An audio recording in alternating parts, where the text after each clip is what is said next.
জীৱন ভগৱানে প্ৰত্যেকৰ বাবে সৃষ্টি কৰা এখন সুকীয়া মঞ্চ আৰু মই মোৰ জীৱন নাটৰ লগৰী হিচাপে পালোঁ চিনাকি পথৰ অচিনাকি মানুহজন যাৰ সান্নিধ্যত মই বিচাৰি পাইছিলোঁ নিস্বাৰ্থ প্ৰেমৰ গৰাকীজন কাহিনীৰ আৰম্ভণি ৰোমাঞ্চকৰ নাছিল যদিও আছিল অনন্য আৰম্ভণিৰ দৃশ্যপট 6 বছৰ পুৰণি যদিও আজিও সজীৱেই কাহিনী দুয়োৰে মনত মেট্ৰিক পাছ কৰাৰ পিছত পোনপ্ৰথমবাৰৰ বাবে নিজাকৈ স্মাৰ্টফোন পাইছিলোঁ দিনবোৰ ভালদৰে পাৰ হৈ গৈ আছিল মেট্ৰিকৰ ফলাফল খুব বেয়া নাছিল যদিও ভালো নাছিল গুৱাহাটী নহয় অসমৰ ভিতৰতে এখন ভাল মহাবিদ্যালয়ত মোৰ নামভৰ্তি হ'ল 1 আগষ্ট 2014ৰ পৰা আৰম্ভ কৰিছিলোঁ কলেজীয়া জীৱনৰ কলেজত সোমাই কলেজীয়া জীৱন উপভোগ কৰাৰ যেন এটা মুহূৰ্ত মই বাদ দিয়া নাছিলোঁ এমাহ দুমাহকৈ পাৰ হৈ ছেপ্টেম্বৰ মাহ সোমাল 2 মাহ হাতত স্মাৰ্টফোন আছিল যদিও হোৱাটছএপ ফেচবুক আদিৰ পৰা দূৰত আছিলোঁ 26 ছেপ্টেম্বৰৰ দিনা লগৰ কেইজনীৰ হেঁচাত হোৱাটছএপত এটা একাউণ্ট খুলিলোঁ মোৰো মন নাছিল হেনে নহয় বাৰু ছ'চিয়েল মিডিয়া জগতখনত ভৰি দি প্ৰথম আচহুৱা অনুভৱ কৰিছিলোঁ যদিও লাহে লাহে ভাল লগা হৈ আহিছিল পিছলৈচোন হেৰাই চলিব নোৱাৰা হ'লোঁ কলেজীয়া পঢ়া শুনাৰ হেঁচা নতুন নতুন বন্ধু বান্ধৱী মই যেন হেৰাই গৈছিলোঁ এই সকলোবোৰৰ মাজত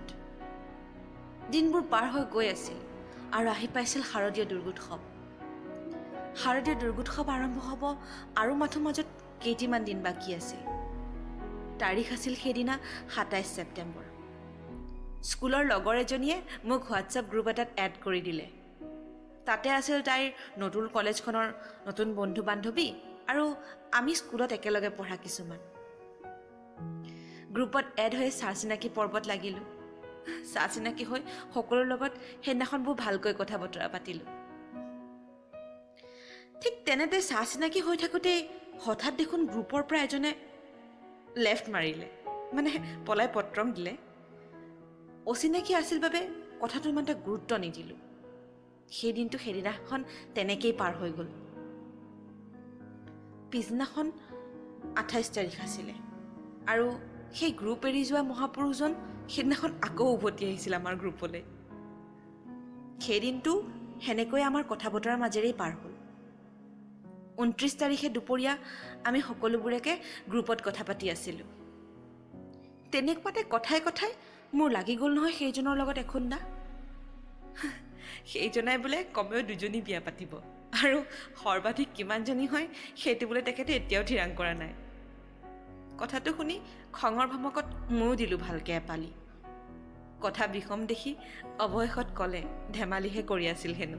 ব্ৰহ্মপুত্ৰৰ পাৰত বহি সময় পাৰ কৰিব আহিছিল কাজিয়া লাগি উঠি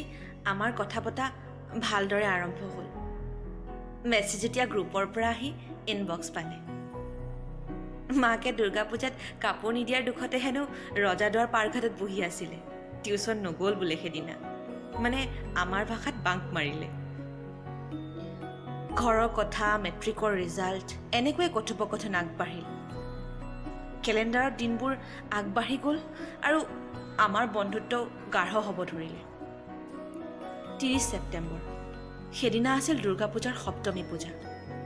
দেউতাৰ গা বেয়া আছিল বাবে মই ৰাতিপুৱাই উঠি ওলালোঁ দেউতাক ডাক্তৰৰ ওচৰলৈ নিবলৈ কথাটো তেখেতকো কৈছিলোঁ এইটো কথাতেই বোলে মই তেখেতৰ মন জয় কৰিবলৈ সক্ষম হৈছিলোঁ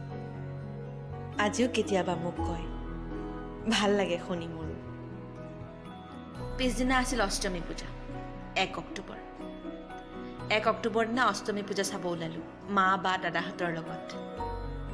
কথাটো গম পালে সেইজনাই নিজৰ ঘৰৰ পৰা দূৰ হোৱাৰ বাবে মালিগাঁও পূজা চাব নহাজনেও সেইদিনা ওলাল লগৰকেইটাৰ লগত মালিগাঁৱত পূজা চাবলৈ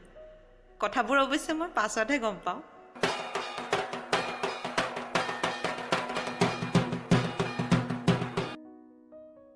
আবেলি 7মান বজাত মেছেজত হাহাকাৰ